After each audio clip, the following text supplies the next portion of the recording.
Find yourself a data professional who's worked with SQL their entire career and now finds that they need to do something with Python. Well, if you're brand new to Python, here's my quick guide on how to read Python quickly on today's chapter of DataBard. DataBard, DataBard, DataBard, DataBard, DataBard, DataBard, DataBard, DataBard, DataBard, DataBard, hoi, hoi, hoi. Hey everybody, this is DataBard. Before we get into today's video, reminding you that like us data professionals on this channel, we like data, the YouTube algorithm also likes data. So if you want to help us and find this video helpful, please hit that like button and subscribe to the channel so others in the community can find out that this video is helping data professionals. Let's get into the video. Alright, if you're learning how to read Python quickly, here's my quick 5-minute guide on how to read Python. Now this works for Python and PySpark, at least at a base level. Note that the languages will differ slightly depending on whether you're using Python or if you're using PySpark, which is Python specifically within the context of Apache Spark. First thing you need to know about Python is you need to know how to hashtag. No, I'm not asking you to go on social media and do hashtags. I'm talking about the hashtag symbol being your comments within the Python language. Primarily, the hashtag is used for single line comments, and as you know, most languages have a single line comment and a multi-line comment. Python technically has a multi-line comment in the form of 3 single quotes at the beginning and 3 single quotes at the end. Me personally, I don't like using it because it turns my comments red. And as you know, with most IDEs, what is the color for our comments? They're green. Depending on your preference, use those as directed. But for me, I encourage the hashtag. The second important thing you want to know is the first important keyword to know in the Python language, import. As the name suggests, import means we're importing something. In this case, libraries. If you've researched Python, you know that for most of its life, it's been supported by the community developing libraries to perform specific functions depending on what you want to do with your code. Well, anytime you want to bring in one of those libraries to make writing your code easier, make sure you're using the word import. Import means I'm importing a library. To make best use of Python, before you actually implement any code yourself, ask yourself, has the community already created a library I can use? And if so, utilize those libraries, but as always, make sure that you're checking for any concerns around security constraints or other logistical scenarios with that library. Next, we cover the important thing in most programming languages in the 3rd generation, functions. In Python, that means we need to write the 3 letters DEF. DEF indicates that we're creating a function.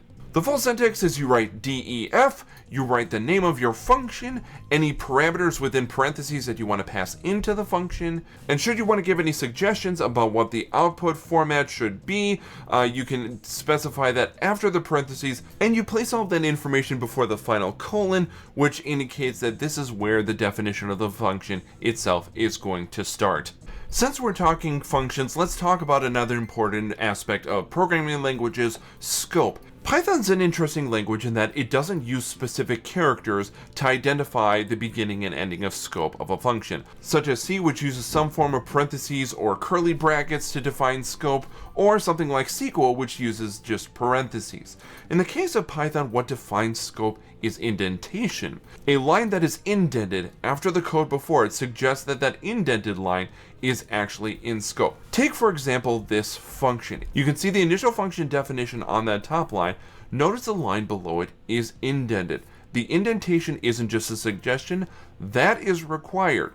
If that line is not indented, you will get an error. How then do we know when we've counted the end of the function? Whenever the indentation ends, that is the end of the scope. So notice here the next line is no longer indented, regardless of whether it's a comment or not, that ends the scope. We're finished, we're done with the function, we're moving on to our next step. This applies to anything that requires scope changes, such as functions, conditional statements, loops, and try-catch. Speaking of the fun in functions, remember what I said earlier that the expected data type of an output of a function isn't guaranteed? That's because in the Python language, compiling isn't really a thing in comparison to other languages. It is not expected to take a Python script and collapse it into something like an executable. More often than not, the Python script is executed, and it's not evaluated by the engine until runtime. Since Python isn't typically evaluated until runtime, there's no process in there that checks for data types. Case in point, you'll see in another video on my channel where I successfully take a singular variable to suggest that it's an integer, and within that single integer variable, I can pass in a string, an object, and an integer. All of those values successfully store in that one variable. In a hypothetical situation, you could define an entire script of Python code that takes one variable and reassigns value after value after value and changes data types again and again and again through integers, strings, lists, objects, and beyond, and the code will work just fine because it's only evaluated at the time that variable is used. That's right, this whole script you see here works. Would I recommend doing it this way? No, please no. For documentation purposes, don't do this. But it's kind of cool to see. Wait a minute. Who turned my comments red? Who turned my multi-comments red? My recommendation, as you're writing code, make sure you check your data types well, because Python will not do it for you. At this point, we need to talk about formatting strings, whether it be string concatenation or making dynamic strings depending on your situation. In the Python language, many approaches that are supported in other languages work here, such as plus signs or looking for some sort of concatenate function in a library. There is one important notation that I want to call out here. You'll see sometimes in code that when there's a string defined, there's this weird F character outside of the string, and then curly brackets and variable names inside. That F is not a typo. That F is a keyword. Yes, that is right. In the Python language, the letter F is a key word. Don't ask me why I didn't design it that way. But in any case, this is a quick shorthand way to say if this F is before the string definition, any place you find curly brackets, whatever variable value exists inside the curly brackets is what gets replaced in the string at the time the function is called. For experimental or simple situations, this isn't a bad notation to use, but be very careful if you're using this in high security production situations, as this notation is very susceptible to code injection. Now, if you are a data professional who's looking to use Python and work with data, all I can say is, praise be the data frame, the object that trumps all objects within the Python world.